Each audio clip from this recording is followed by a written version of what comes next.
kita tak dapat lari dalam bidang pendidikan ni, yang itu fokus kita adalah kepada anak-anak kita, kejadian anak-anak kita. Jadi ada 5 yang kita akan berikan fokus sepanjang saya berkhidmat di Kementerian Pendidikan Malaysia ini sebagai KPPM.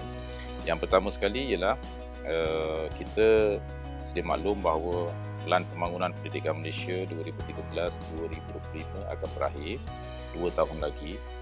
Pelan Pembangunan Pendidikan ini adalah satu dokumen yang sangat penting yang akan menjadi garis panduan kepada seluruh warga pendidikan untuk melaksanakan semua inisiatif berkaitan dengan bagaimana nak memperkukuh dan memperkasakan pendidikan.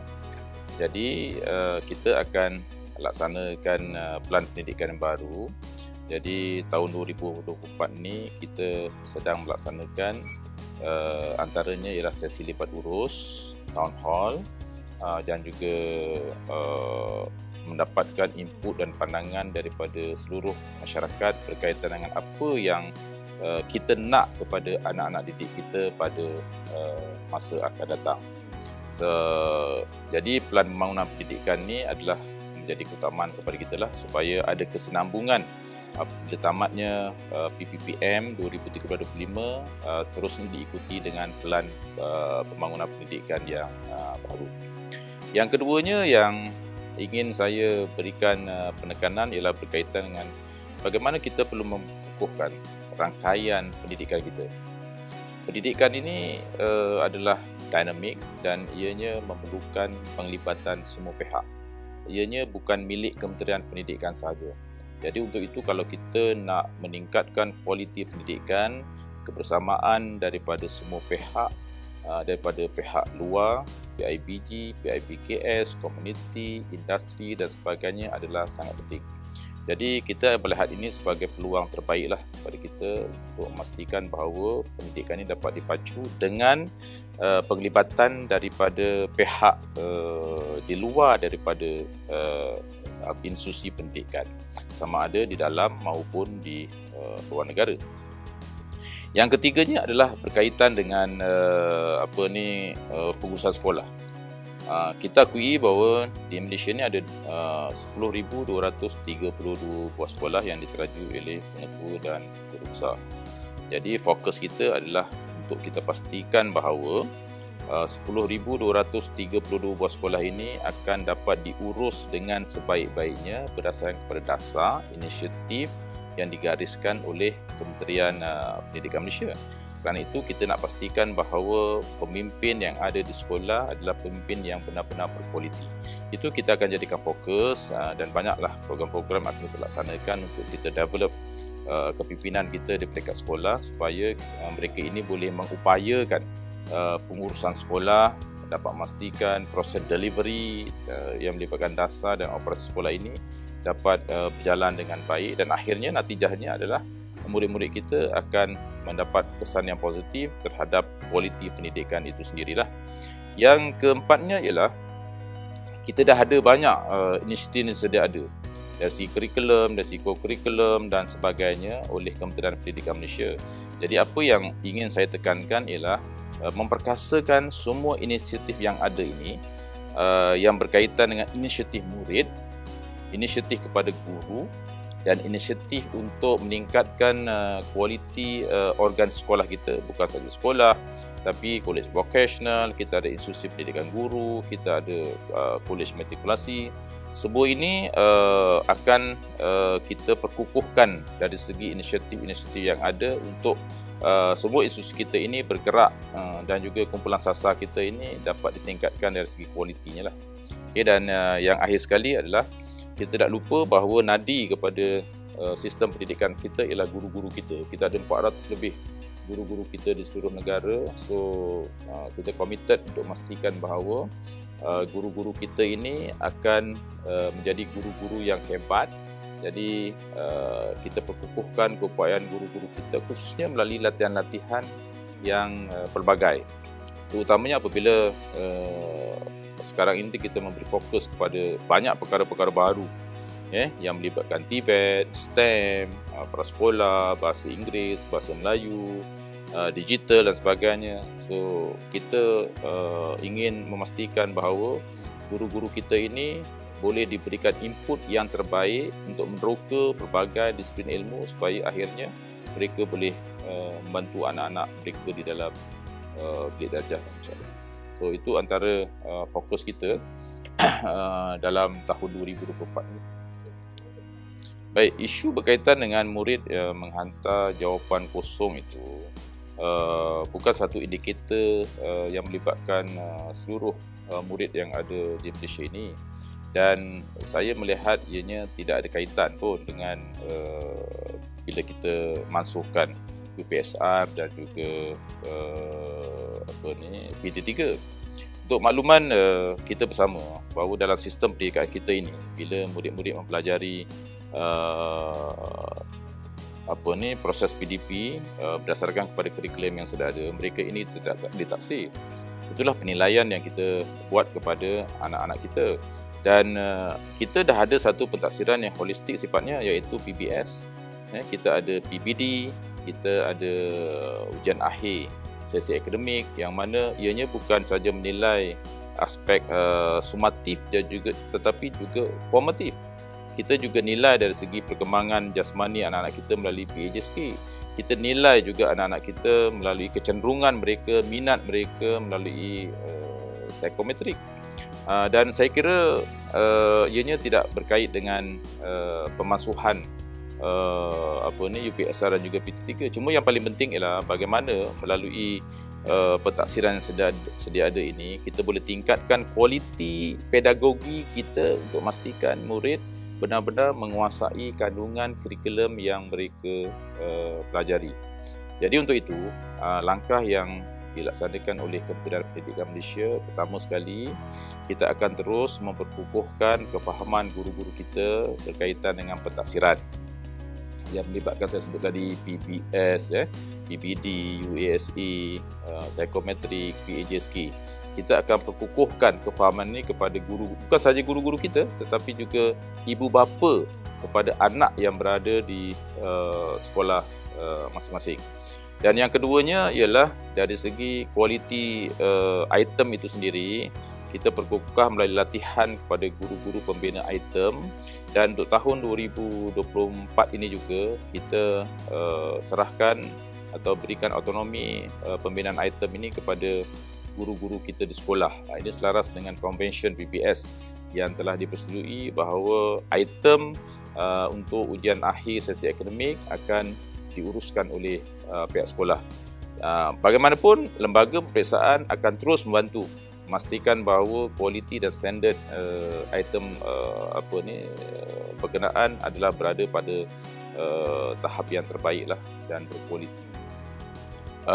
Pendidikan digital ini adalah merupakan satu proses yang mana pengajaran dan pembelajaran yang diberikan kepada anak-anak kita menggunakan pendekatan digital. Dan itulah dalam dasar pendidikan digital ini, kita nak pastikan bahawa anak-anak didik kita ini menjadi anak-anak yang fasih digital. Jadi bagaimana kita nak pastikan anak-anak kita fasih digital? Jadi ada beberapa perkara yang perlu kita laksanakan. Yang pertama sekali ialah kita nak pastikan bahawa guru-guru yang mengajar anak-anak kita kompeten digital. Jadi pendedahan guru kita kepada aspek berkaitan dengan digital ini kita akan perkukuhkan supaya proses PDP, penggunaan teknologi dan sebagainya akan semakin mudah. Selain daripada itu juga kita nak pastikan bahawa infrastruktur dan infrastruktur berkaitan dengan digital ini berada pada tahap yang terbaik. Jadi kita ada banyak inisiatif berkaitan dengan coverage internet. Kita bekalkan talian internet yang terbaik untuk sekolah-sekolah kita, dan kita akan committed untuk memastikan bahawa MBPS yang kita bekalkan dari segi internet itu akan semakin ditingkatkan di seluruh negara. Kemudian kita juga nak pastikan bahawa aspek sokongan yang melibatkan kandungan kepada bahan digital yang digunakan oleh anak-anak kita itu adalah kandungan yang terbaik. Kita ada pelantar digital yang disebut sebagai delima. Dalam delima itu ada banyak sumber resource berkaitan dengan ilmu, disiplin ilmu untuk anak-anak kita yang melibatkan semua mata pelajaran. Jadi ada banyak bahan yang telah kita masukkan dalam pelantar digital itu, termasuklah juga buku teks digital yang telah kita masukkan dalam delima ini yang boleh dikongsi oleh bukan saja guru-guru kita tapi juga oleh anak-anak didik kita. So itu adalah antara strategi yang kita laksanakan untuk pastikan bahawa dasar pendidikan digital ini dapat dilaksanakan dan mencapai matlamat yang kita harapkan. Pada pandangan saya, media sosial seperti Facebook, TikTok, Instagram ni adalah medium yang memberikan manfaat kepada semua orang, termasuklah juga kepada anak-anak didik kita di sekolah. Kerana melalui medium TikTok ini, sekiranya dia digunakan dengan betul, ianya akan memberi manfaat yang terbaik. Banyak sumber-sumber pendidikan yang boleh kita peroleh daripada akaun TikTok. Contohnya, anak-anak kita lepasan sekarang ni bila mereka tamat SPM, mereka nak mengikuti program melalui permohonan UPU. Jadi apabila ada akaun TikTok berkaitan dengan UPU ni, mereka dah mudah untuk faham bagaimana mereka nak akses UPU dan sebagainya. Itu yang saya maksudkan sebagai kalau kita menggunakan akaun TikTok ni dengan betul, maka ianya akan memberikan manfaat yang baiklah kepada anak-anak kita. Cuma pada pandangan saya, semua media sosial ini sekiranya diurus dengan betul, maka betul lah jadinya. Jadi untuk itu, bagi anak-anak kita di peringkat sekolah yang mempunyai akaun TikTok, kita perlu pastikan mereka ini mempunyai integriti yang tinggi dalam menggunakan media sosial. Itu yang paling penting. Apa yang boleh, apa yang tak boleh, apa yang sesuai, apa yang tak sesuai, itu yang paling penting. Jadi untuk itu, kita di Kementerian Pendidikan Malaysia, kita juga telah mengeluarkan garis panduan penggunaan media sosial kepada guru dan juga murid-murid kita. Dan kita harapkan kalau garis panduan itu dipatuhi, diikuti, maka penggunaan TikTok ni bagi kita tak ada isu. Kerana penggunaan TikTok ni dah meluas untuk tujuan PDP dalam bilik darjah.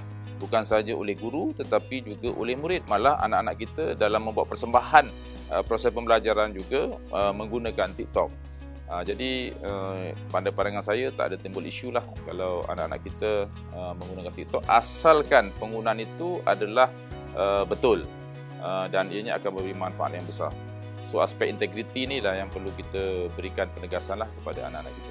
Semua perkara yang berkaitan dengan isu permasalahan yang berkaitan dengan pendidikan khususnya yang berlaku di sekolah seharusnya diselesaikan menggunakan medium yang sesuai lah.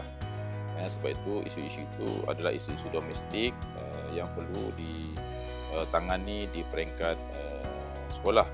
Tapi kalau kita gunakan media sosial sebagai satu platform, maka ianya boleh memberikan impak yang lain lah dalam mengurus dan juga menangani isu berkenaan. Jadi saya mengesyorkan supaya semua perkara yang berkaitan dengan isu-isu yang berlaku di sekolah dikebukakan melalui saluran yang sedia ada lah di peringkat sekolah, di peringkat JPN, PPD dan sebagainya. Ini berkaitan dengan sistem sokongan yang melibatkan para sekolah.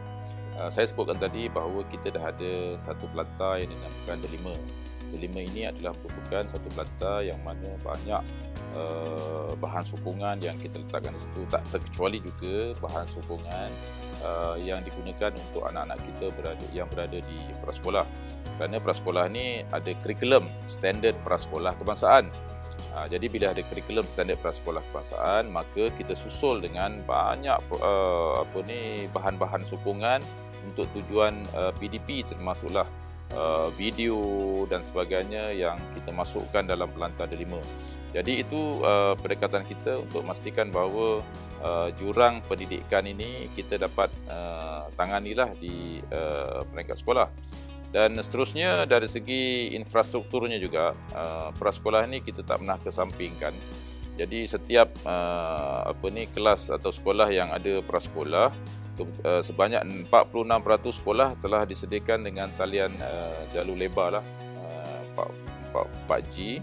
Manakala di kelas-kelas prasekolah ini juga kita bekalkan dengan